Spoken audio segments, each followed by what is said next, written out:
Bienvenue à ce webinaire sur les mécanismes de prévention et de participation pour les entreprises de moins de 20 travailleurs. Donc, c'est le deuxième webinaire de notre série. Le premier portant sur les changements réglementaires apportés par la LMRSST, donc la loi qui modifie le régime de santé et sécurité au travail. Et il y en aura un troisième webinaire le 4 octobre qui portera sur les mécanismes de prévention et de participation, mais cette fois-ci pour les plus grandes entreprises, donc de 20 travailleurs et plus. Il me fait plaisir de vous accueillir au nom de la SFET. Donc, pour ceux qui ne nous connaissent pas, nous sommes une association sectorielle paritaire de prévention en santé et sécurité. On dessert tous les fabricants d'équipements de transport et tous les fabricants de machines et on vous offre des services d'information, d'assistance technique, de formation, de recherche, de documentation, etc. Donc, on est là pour vous aider dans vos démarches de prévention et possiblement là, dans vos démarches pour le plan d'action qu'on va vous présenter ce matin. Donc, ce matin, c'est Diala qui fera la présentation. Moi, je me présente, Patricia Vega. Je suis l'ingénieure coordonnatrice de l'équipe opérationnelle, donc de tous les conseillers, experts, formateurs qui vont dans vos établissements faire des formations. Je vais laisser Diala se présenter aussi quelques minutes et après, je vous reviens avec les règles pour ce matin. Diala. Merci, Patricia. Donc, bonjour tout le monde. Je me présente Diala Tarraf. Je suis votre conseillère en prévention à l'association sectorielle. Ça fait 5 ans que je suis avec la SFETEM et je m'en occupe de les entreprises qui fabriquent les équipements de transport et des machines de Montréal, de Laval jusqu'à Terrebonne et les entreprises de l'Abitibi. Donc, aujourd'hui, il me fera un grand plaisir de vous présenter le webinaire, donc notre deuxième webinaire sur les mécanismes de participation et de prévention suivant la loi LMRSST, donc la loi modernisant la loi santé et sécurité au travail, pour pour les entreprises qui ont moins que 20 employés. Donc, vous avez remarqué quand vous vous êtes connecté que le webinaire, il est enregistré, donc il sera disponible par la suite sur notre site web, notre YouTube, qui est tout nouveau. Donc, si vous êtes intéressé à aller le revoir, ça va nous faire plaisir. Le premier webinaire aussi, il est disponible déjà sur nos réseaux si ça vous intéresse. Aussi, le contenu de ce matin, on a vraiment ciblé les entreprises de notre secteur, donc tous les fabricants d'équipements de transport, tous les fabricants de machines. Donc, on ne donnera pas d'exemple dans la construction, des choses comme ça. On cible vraiment le secteur manufacturier. Et comme on le mentionnait, le moins que 20 travailleurs, parce qu'au niveau de la loi, les requis qui sont demandés en termes de mécanismes de prévention et de participation, ça change selon le nombre de travailleurs. Diala va tout vous expliquer ça. Donc, c'est pour ça qu'on a choisi de cibler ce matin les moins que 20. Il n'y aura pas de chat qui va être utilisé. Donc, si vous avez des questions, je vous invite à les écrire dans le question-réponse que vous avez en bas de votre écran, là, si vous êtes sur un ordinateur. Là. Vous allez l'avoir en bas avec le iPad, iPhone, vous les avez quelque part aussi. Je pense que c'est en bas, mais je ne suis pas sûre. Donc, vous écrivez ça. Au travers de la présentation, on va faire le tri de toutes ces questions-là et on va une période de questions à la fin, là, en rafale. Je vais tout demander ça à Diala. Si on n'a pas le temps de tout couvrir, bien, pas de souci, on va vous écrire, on va vous faire un petit suivi par la suite pour ça. Aussi, au travers du webinaire, vous allez avoir des petites questions quiz. Donc, vous allez avoir une petite fenêtre pop-up qui va apparaître, qui va vous permettre de répondre à la question quiz. Et on va vous donner les réponses au travers de la présentation. Si jamais le pop-up ne se ferme pas, tout simplement aller cliquer dans la petite fenêtre, là, puis il va se fermer, puis tout va être beau. Alors, sans plus tarder, je vais laisser la parole à Diala. Merci, Patricia. Donc, n'oubliez pas aussi, ça nous fait aussi un grand plaisir de vous supporter dans vos démarches suite à ce webinaire-là et de vous épauler dans vos démarches. Donc, le contenu de ce webinaire, ce matin, je vais vous présenter c'est quoi un plan d'action. Donc, oui, on parle qu'il faut avoir un plan d'action, mais c'est quoi un plan d'action? C'est quoi l'objectif de mettre en place un plan d'action?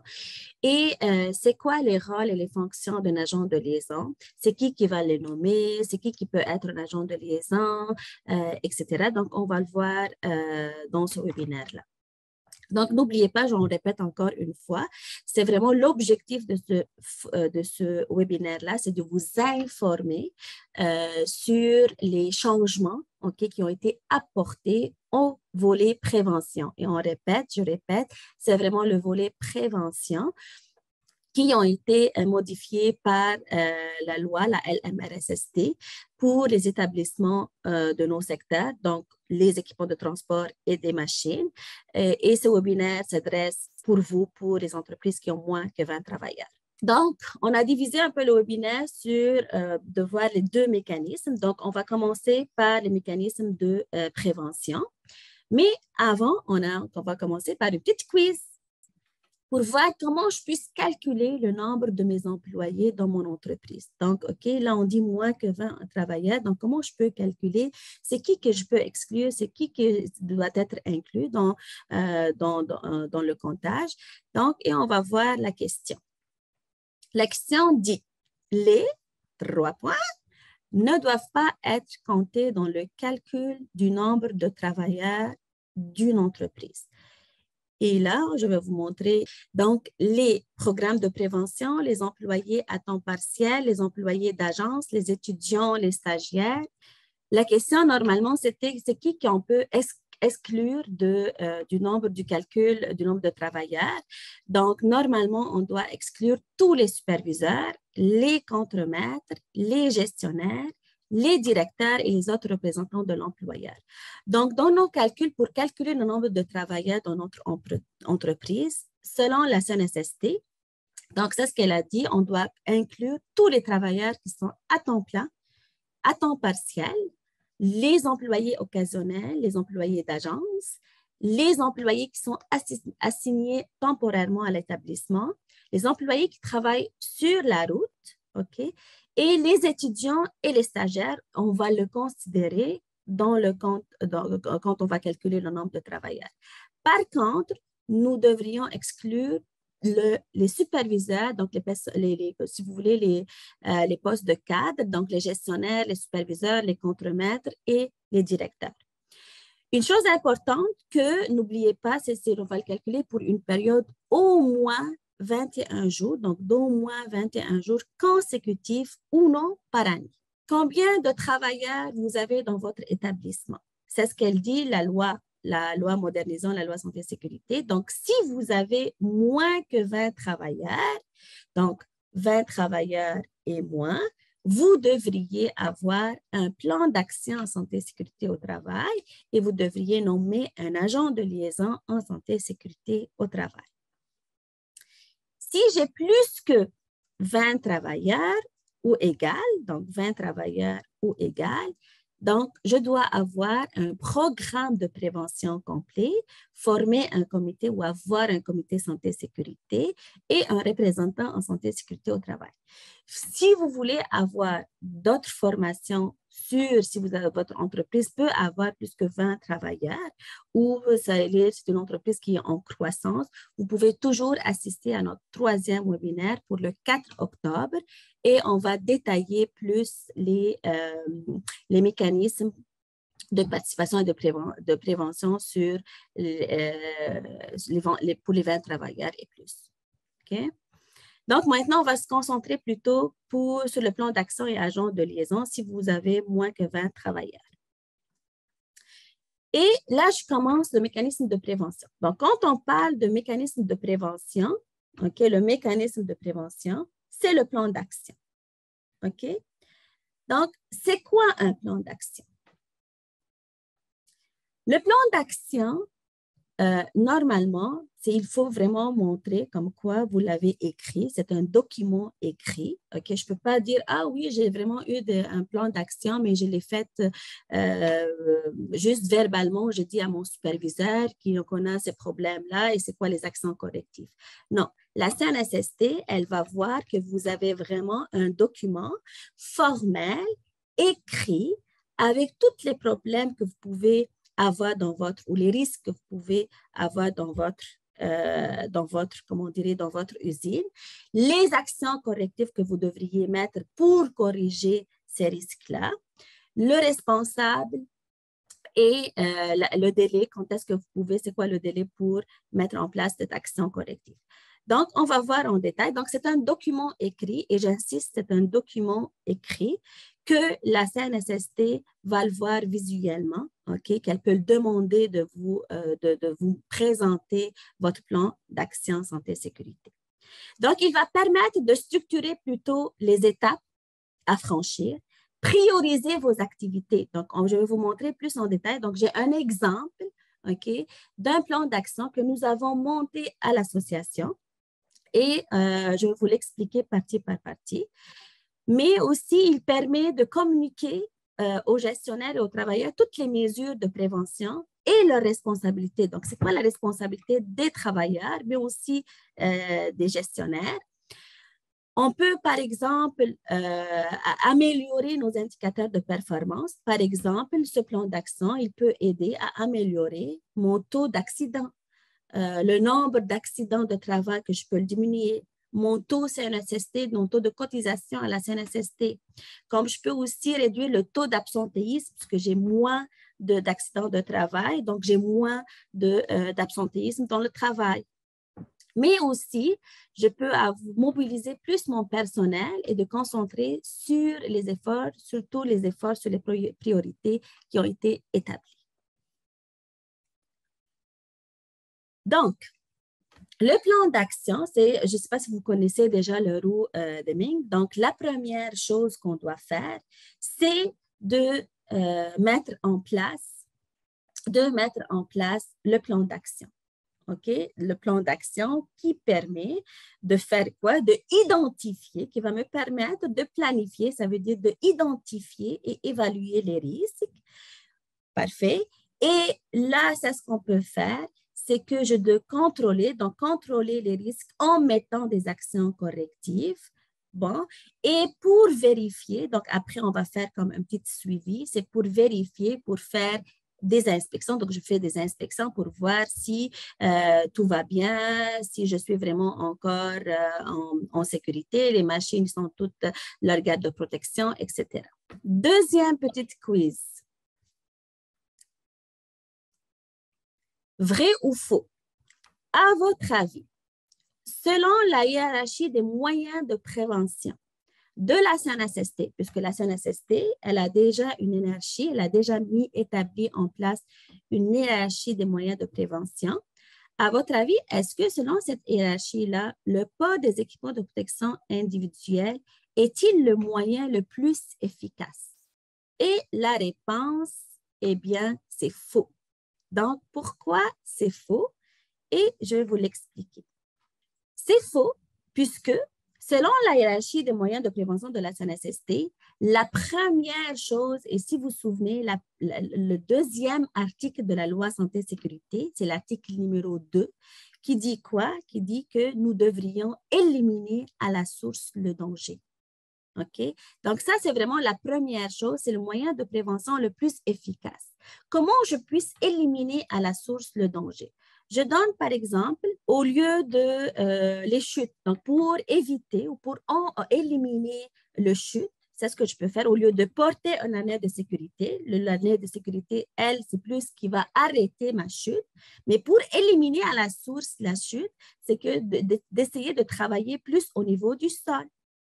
OK? Ça, je peux le faire. Donc, au lieu, par exemple, d'avoir mon horloge qui est à 10 mètres de hauteur ou à 3 mètres de hauteur, ben, je peux l'essayer à le faire plus descendre pour avoir moins de hauteur. Donc, c'est vraiment d'essayer à travailler plus au niveau du sol. Et comme ça, je peux éliminer à la source le danger qui est la chute. Si je ne suis pas capable d'éliminer à la source cette chute-là, je peux remplacer. Donc, ça, le deuxième moyen qui est plus efficace, c'est le remplacement. Donc, ça veut dire quoi, remplacement ou substitution? Ça veut dire, si j'utilise, exemple, j'utilise un produit qui est vraiment très toxique, très nocif pour les employés, je peux le remplacer par un produit qui est moins toxique, qui fait le même effet. Donc, de cette façon-là, j'ai remplacé mon produit. Sinon, bah, on a le troisième choix qui est un peu moins efficace, c'est le contrôle technique. Donc, Si je ne suis pas capable de changer ce produit, de le remplacer, de le substituer, c'est ce que je peux faire. Je peux installer des systèmes de ventilation pour aspirer plus les vapeurs et les fumées de ce produit. Sinon, je ne suis pas capable, plus je vais sensibiliser les employés, par exemple, en faisant la signalisation, ça veut dire que je peux avoir les fiches de données de sécurité, sur place, je peux, par exemple, les afficher ou afficher tout ce qui est les pictogrammes des produits chimiques.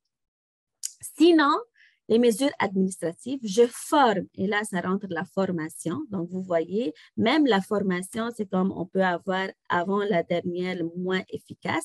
Donc, d'avoir des procédures de travail sécuritaire, de former les travailleurs sur les risques.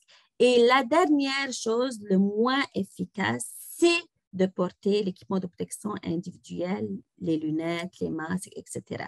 Donc, oui, je sais qu'il y a un produit toxique. Je ne peux pas mettre directement un masque. Comme employeur, comme responsabilité d'employeur, c'est d'essayer de l'éliminer à la source. Donc, c'est qui va réaliser le plan d'action? C'est qui va mettre en place le plan d'action? Le plan d'action, c'est la responsabilité de l'employeur. C'est lui qui doit élaborer le plan d'action.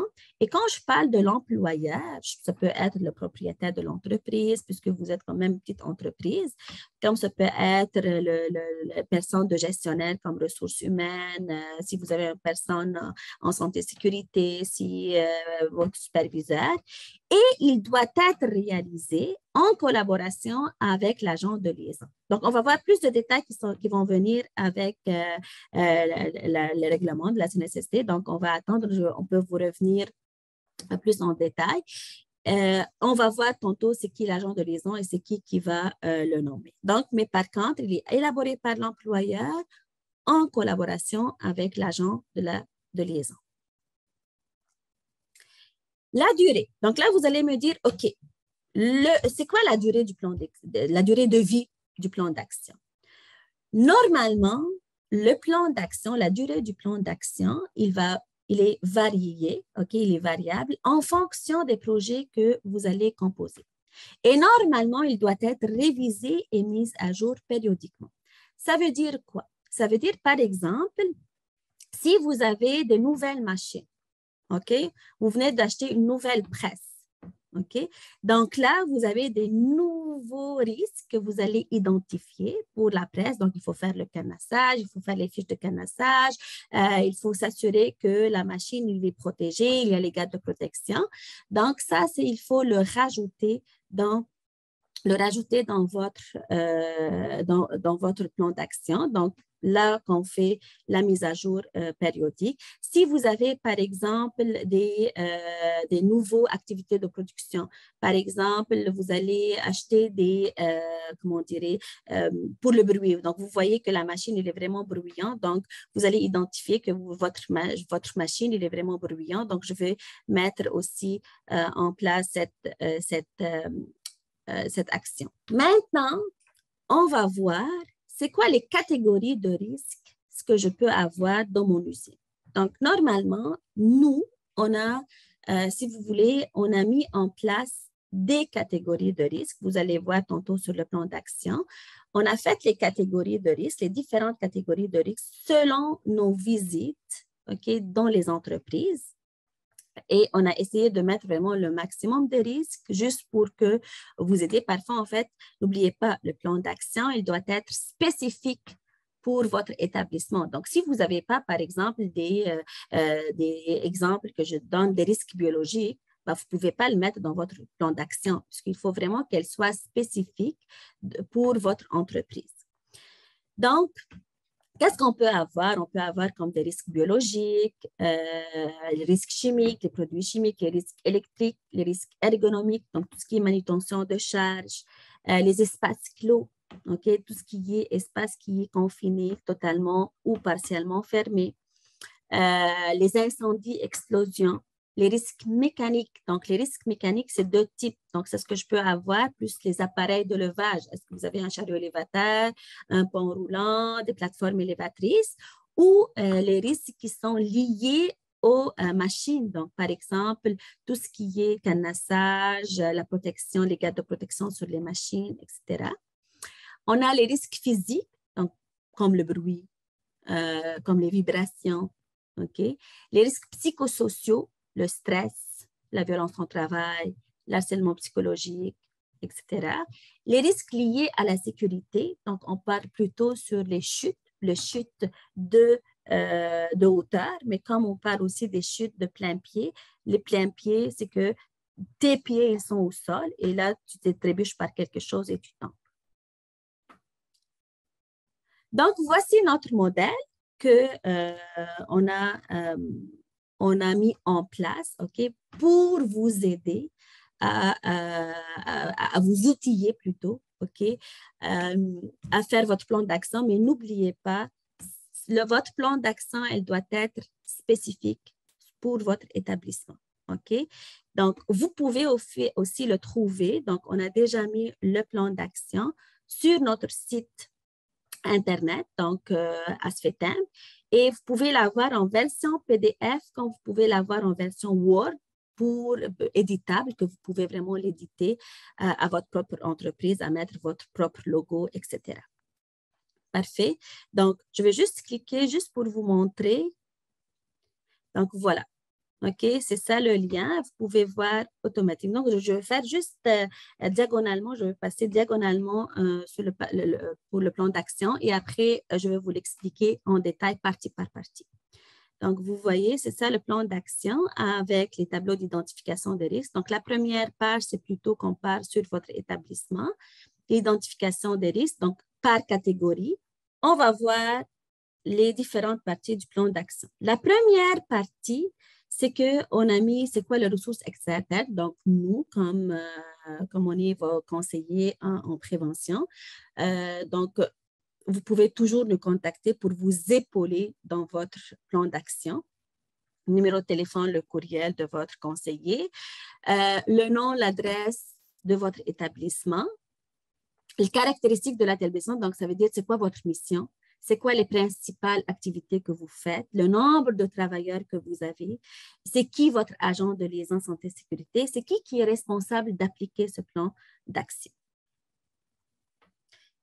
La deuxième partie, c'est l'identification des risques. Et là, je vais vous donner encore des exemples des problèmes. Donc, on va le voir. Mais avant, donc, regardez, là, par exemple, on a les risques biologiques. Mais pour l'identification des risques, c'est ce qu'on a mis, c'est l'exemple de problème. Donc, qu'est-ce que je peux avoir comme problème? Les priorités. Donc, les priorités par problème ou par risque. Donc, juste pour vous dire, et vous allez avoir à la fin de votre plan d'action, donc comment on a priorisé par action. Vous pouvez aussi prioriser selon votre réalité. Donc, la priorité numéro 1, ça veut dire c'est un risque d'accident de travail. C'est un risque qui peut représenter un accident grave, okay, comme des amputations, par exemple, ou un décès. Priorité numéro 2, donc ça, c'est qui représente un danger qui est moyen. Donc, il y a déjà une blessure, donc j'ai une blessure, mais qui est moins grave. Et priorité 3, ça veut dire qu'il peut représenter un danger faible. Plutôt, il n'y avait pas de blessure, mais par contre, je peux avoir un incident. Donc, c'est plus un accident, mais pas avec blessure. OK? La mesure corrective. Donc, OK, là, je vois qu'il y a un problème. Qu'est-ce que je veux mettre comme action corrective? C'est qui le responsable de cette mesure corrective pour la mettre en place? Et le délai, donc l'échéancier prévu. Donc, c'est quoi la date? Donc, on a jusqu'au, par exemple, janvier 2023 pour mettre en place, pour corriger cette action. Là, vous allez voir plus en détail. Donc, je vais vous présenter, par exemple, on prend l'exemple de risques chimiques. Pourquoi les risques chimiques? C'est les produits chimiques. C'est sûr et certain, même si vous êtes une entreprise qui a moins que 20 employés, c'est sûr que vous utilisez des produits chimiques comme, par exemple, l'alcool, les cols, les huiles, les détergents. Donc, tout ça, c'est des produits chimiques. Prenons un exemple. J'ai identifié que mes contaminants, OK, j'ai pris comme risque, j'ai vu que j'ai identifié le risque et là, j'ai trouvé que nos produits ou nos bouteilles, nos contenants, OK, des produits chimiques, ils ne sont pas identifiés je ne vois pas c'est quoi le nom de chaque produit chimique, surtout au moment de transvidage. Donc, vous avez des employés qu'ils vont transvider, okay, l'alcool, par exemple, qui est avec un grand contenant, dans un petit contenant. Et là, il oublie d'identifier comme quoi c'est l'alcool. Là, il y a d'autres personnes, ils vont croire que c'était plus de l'eau et là, il va le boire. OK?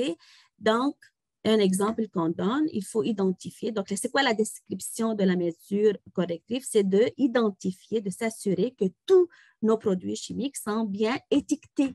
Donc, on a au moins le nom du produit chimique sur ces produits-là. Je donne un autre exemple concernant les risques ergonomiques.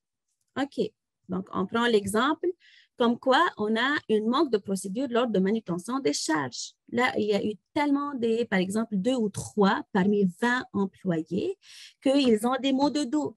Ben, pourquoi ils ont maux de dos? Puisqu'ils n'arrivent pas vraiment, ils ne savent pas comment porter une caisse ou une boîte. OK? Donc, je n'ai pas une procédure, comment ils montrent, comment on va porter ces charges-là. Ou puisqu'il y a un manque d'appareils de levage. Donc, je n'ai pas des chariots, je n'ai pas des diables aux dispositions des travailleurs. Donc, c'est pour ça, c'est ce qu'ils vont faire. Ils ne sont pas formés. Il n'y a pas une procédure pour porter leur boîte. Il n'y a même pas un chariot, il n'y a aucun diable. C'est pour ça que je peux avoir des accidents, des maux de dos. Un autre exemple, pour les risques mécaniques concernant la sécurité des machines et cadenassage. Exemple qu'on donne. Ben, une machine, exemple, une scie. OK? La plupart des employeurs, même pour les petites entreprises, qu'ils utilisent un banc de scie. Même on l'a dans notre garage à la maison. Donc, le banc de scie, qu'est-ce que je dois être? Il doit avoir une garde de protection. Donc, si je n'ai pas une garde de protection, ben, je peux avoir des accidents d'amputation, mais aussi de coupure. Ou je n'ai pas des fiches de cadenassage. Donc, par exemple, je vais nettoyer ce banc de scie.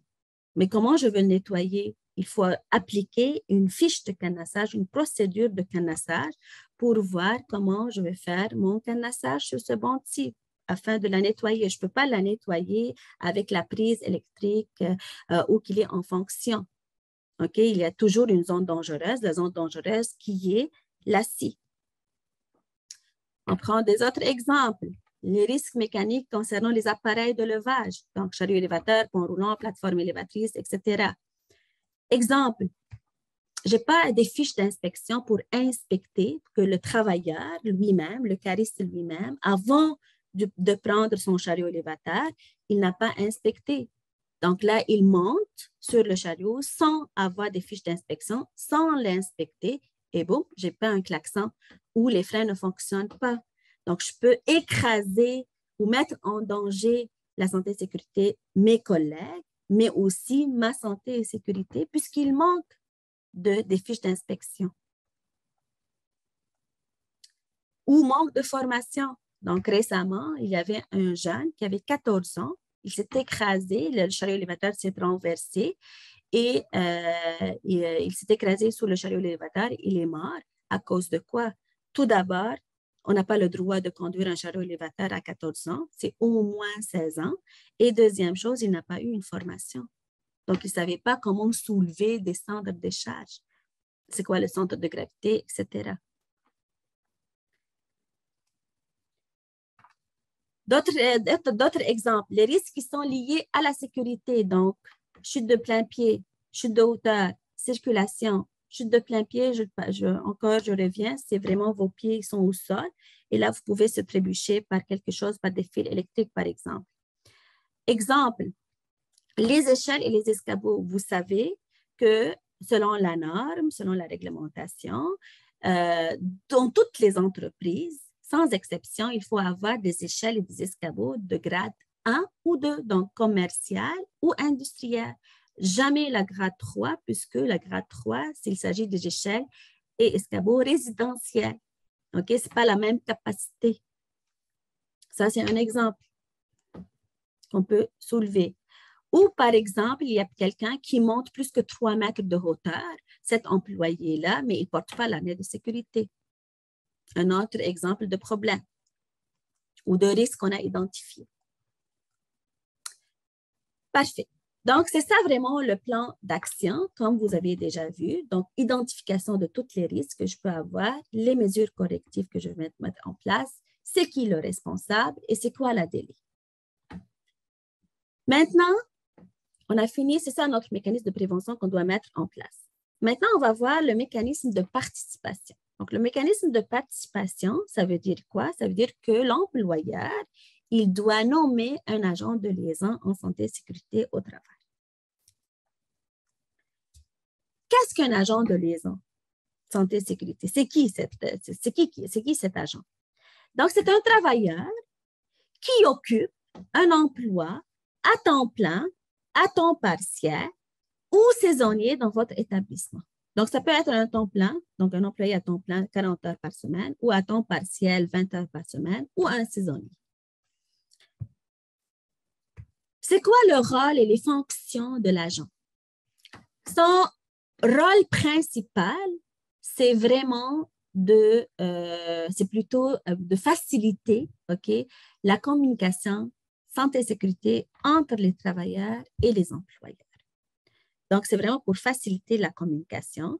Il va jouer un rôle très important en matière en santé et sécurité et aussi, il va collaborer à l'élaboration et la mise en application du plan d'action, comme on avait déjà vu en premier.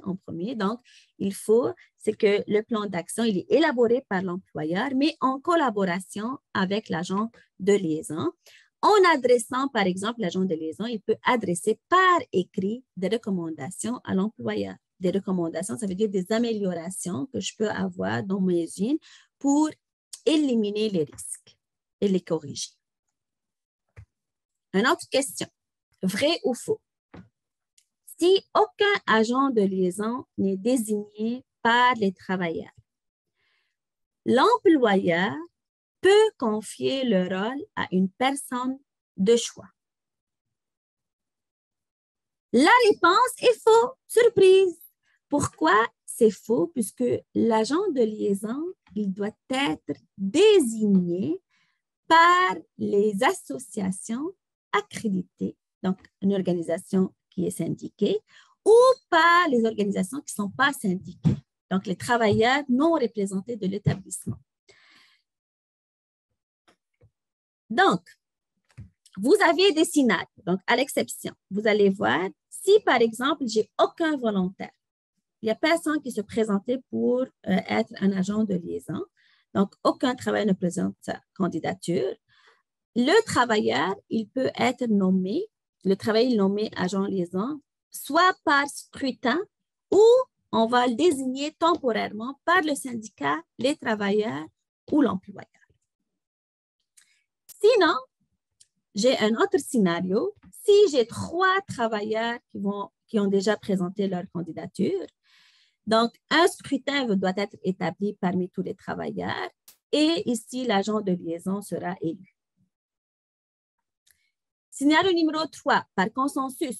Donc, toujours 3 travailleurs qui présentent leur candidature. Tous les travailleurs vont discuter entre eux pour choisir le candidat. Et là, un consensus doit être établi et on nomme ensemble l'agent de liaison. Scénario numéro 4. J'ai un seul volontaire qui a proposé sa candidature. Donc, dans ce cas, le travailleur, il est nommé agent de liaison. Vrai ou faux? Si une entreprise compte un seul travailleur, il n'est pas alors nécessaire d'avoir un agent de liaison. J'ai juste un seul travailleur. Je travaille toute seule.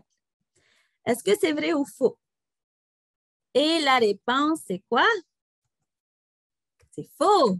Effectivement, le travailleur lui-même devient l'office d'agent de liaison santé et sécurité. Donc, si juste un seul employé, il devient l'agent, officiellement l'agent de liaison santé et sécurité au travail. Par contre, qu'est-ce qu'elle dit la réglementation?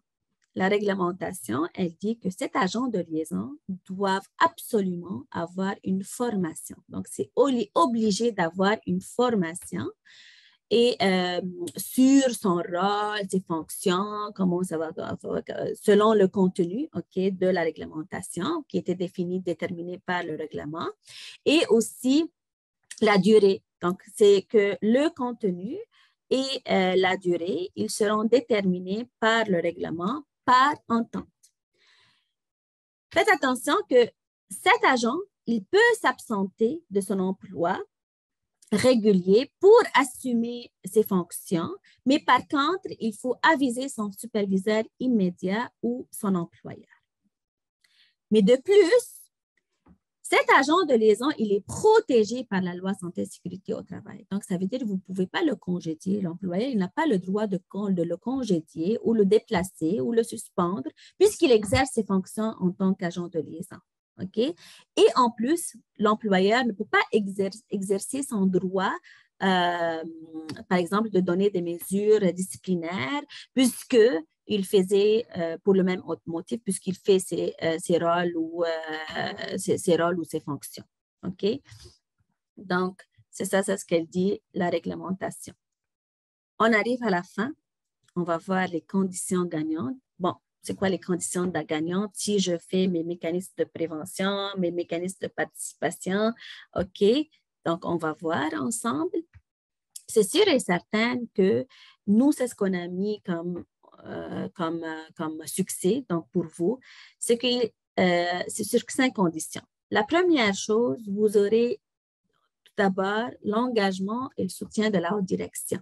Donc, les employés ils vont avoir vraiment le soutien de l'employeur et de la haute direction. Ils vont voir que les travailleurs, ils sont plus sensibilisés, donc ils vont participer plus en matière de gestion santé et sécurité au travail. Et les responsabilités seront partagées entre l'employeur et les travailleurs, donc puisque le travailleur il a encore une obligation de participer à identifier les risques. J'organise mieux ma prévention. On élaborerait le plan d'action puisque j'ai déjà identifié tous les risques. Et en plus de ça, suite à mon plan d'action qui est sur place, je peux faire un suivi d'amélioration et de performer plus mon entreprise. Et n'oubliez pas que je peux encore améliorer mes indicateurs de performance, comme le taux de CNSST, le taux d'absentéisme, le taux de roulement, etc. Maintenant, on va passer aux périodes de questions. Donc, le webinaire, il est terminé. On va voir pour la période de questions. Merci, Diala, pour cette belle présentation. Gênez-vous pas pour poser vos questions dans le question-réponse que vous avez en bas. Là, vous tapez votre question. Je vais t'en envoyer quelques-unes, Diala, qu'on a reçues. Donc, première question assez précise. L'entreprise pour laquelle je travaille compte 18 travailleurs de janvier à août, donc pendant 8 mois, et 25 travailleurs de septembre à décembre, donc pour les 4 mois qui restent. Quel mécanisme de prévention doit-on mettre en place? Parfait. Donc là, c'est plus, ça joue au niveau du nombre de travailleurs. OK, on a déjà vu tantôt dans le webinaire comment on va calculer le nombre de travailleurs. Mais là, vous avez 25, c'est ça, 25 employés pour les 4 derniers mois plutôt. Donc, c'est ce qu'il faut faire, c'est vraiment, vous pouvez avoir votre plan d'action, mais le mieux, puisque vous allez dépasser les 20 travailleurs, donc d'avoir un programme de prévention. Donc, le programme de prévention complet. Je répète encore une fois, vous pouvez avoir plus de détails sur le programme de prévention dans notre prochain webinaire le 4 octobre. Excellent. Donc, si on comprend bien, si je résume, je pourrais choisir d'avoir pendant 8 mois un plan d'action avec mon agent de liaison, mais dans les 4 autres mois, je suis tenue d'avoir le programme de prévention complet avec un représentant de santé et sécurité. Tout à fait.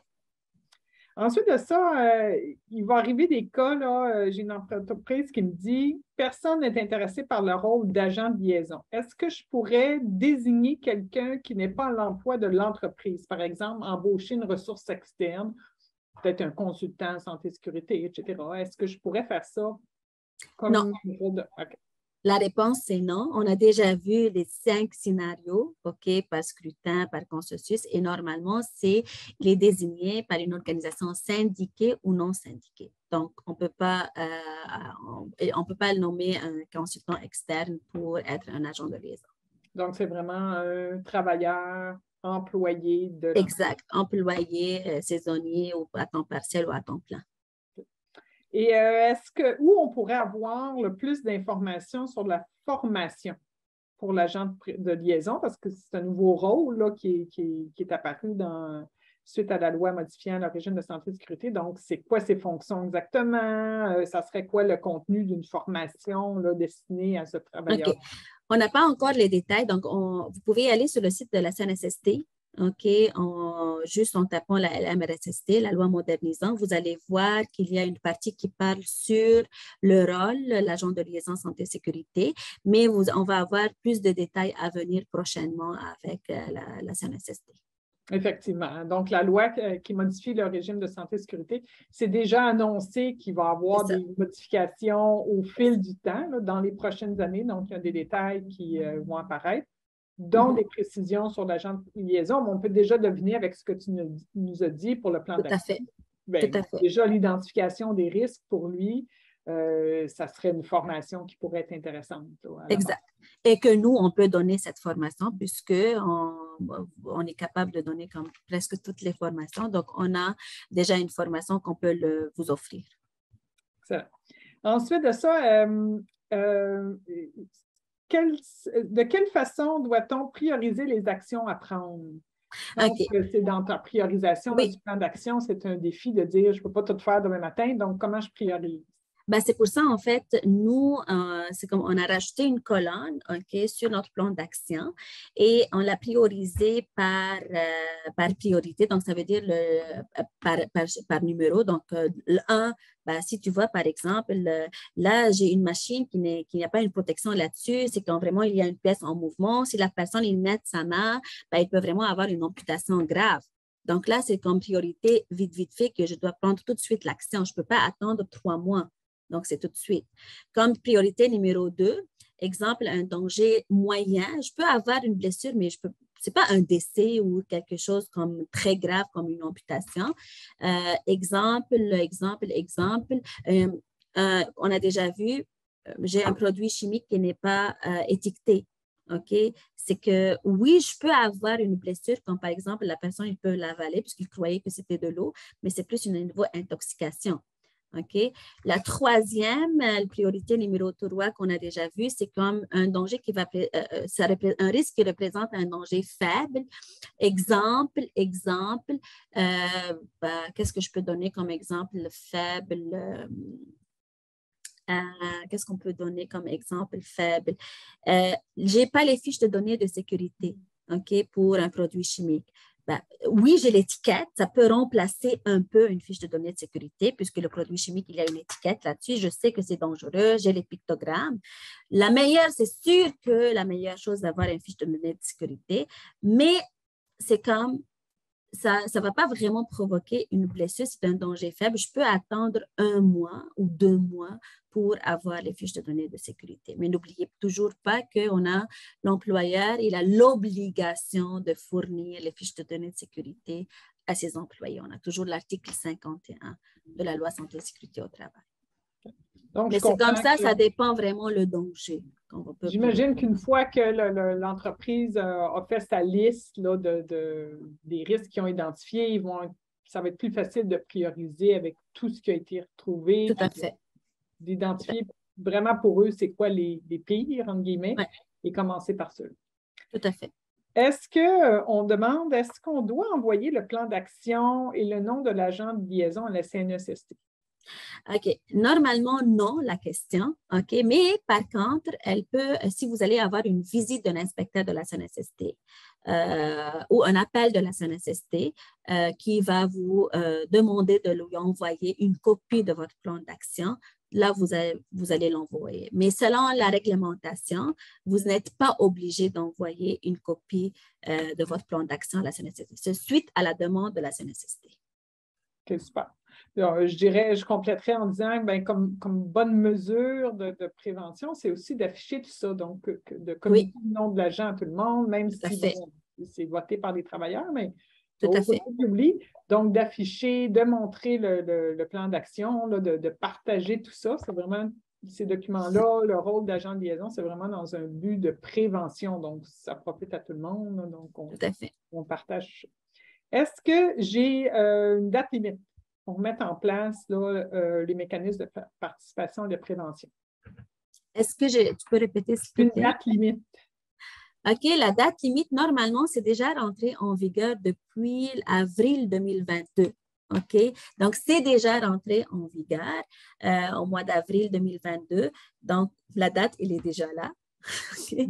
Donc, c'est pour ça qu'il faut vraiment commencer à mettre ces mécanismes-là. Par la suite, c'est sûr qu'il y a des visites des inspecteurs de la CNSST qui vont plus y aller dans les usines pour s'assurer que vous avez commencé à mettre ces mécanismes-là sur place. Mais la dette, elle est déjà rentrée. Excellent. Bien, ça faisait le tour des questions qu'on a reçues. Je pense que c'est très complet. C'est sûr qu'il y a les informations, comme on vous disait, continuent à changer. Donc, on est là pour vous accompagner. On vous accompagne.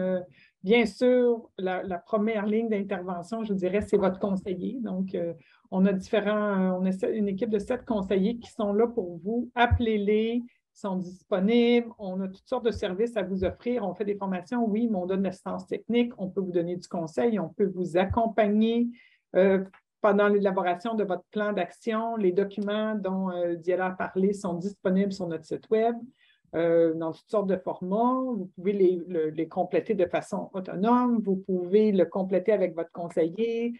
Si vous l'invitez à une petite visite, ça va lui faire plaisir.